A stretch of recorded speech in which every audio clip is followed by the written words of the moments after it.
I was halfway out the door when my daughter flinched. Not a normal flinch.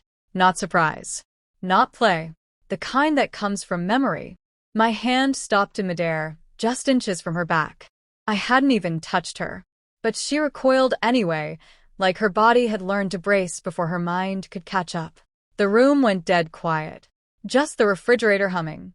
My heartbeat pounding in my ears. Then she looked down at the floor and whispered, "Daddy, Grandma hits me there because the marks don't show." Everything in me went still. Not confused. Not panicked. Precise. I lifted the back of her shirt with shaking fingers and saw enough to change the rest of my life. Not dramatic, obvious injuries. Not the kind strangers notice. Worse. The kind meant to stay hidden. The kind that tells you this wasn't anger. It was method. I kissed the top of her head and told her she was safe. And the second I said it, I made it true. Because from that moment on, nothing else mattered. The hardest part wasn't just what had been done. It was who had done it. My wife trusted her mother with everything. So, did I, if I'm being honest. That's how betrayal works. It doesn't crash through the front door. It gets invited in. It smiles.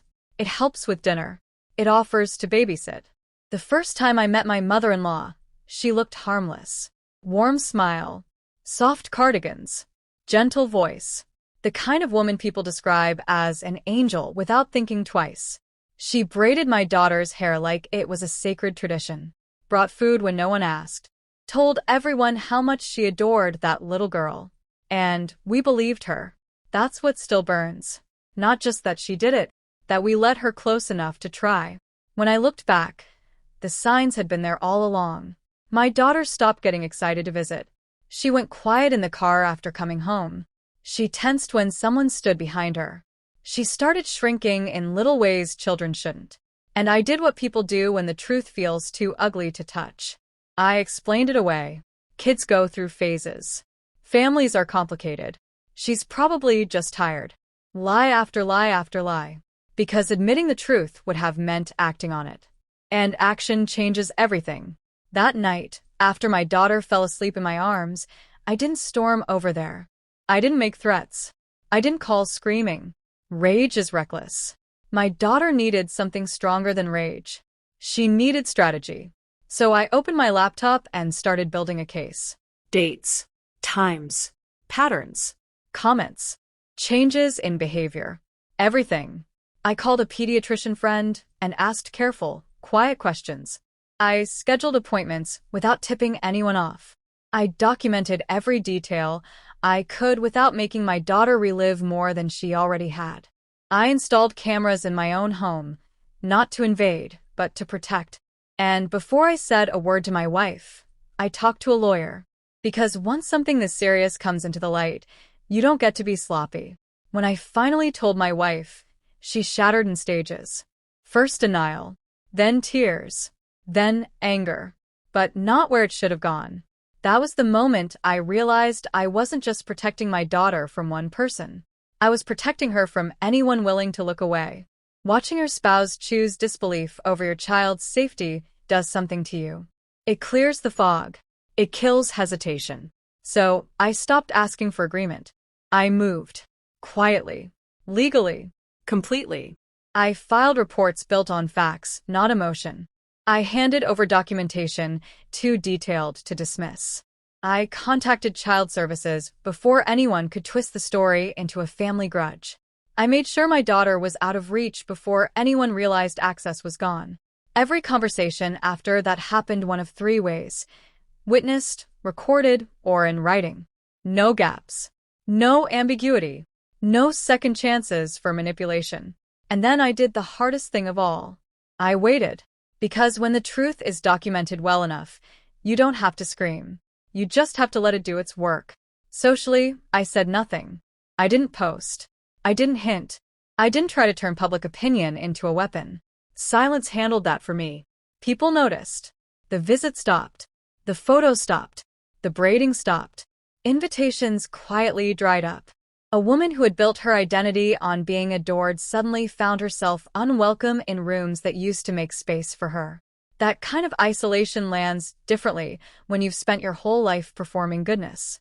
Months later, the confrontation came in a sterile room filled with paperwork, fluorescent lights, and the smell of stale coffee. She sat across from me looking smaller than I remembered. Older, somehow. Her hands were folded neatly, like if she looked respectable enough, reality might soften around her. She even tried to smile.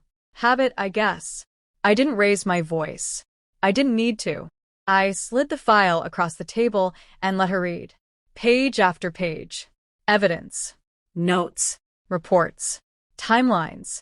I watched the expression on her face change as it finally sank in. This wasn't confusion. This wasn't family drama. This was the end. This stays civil, I told her. For my daughter.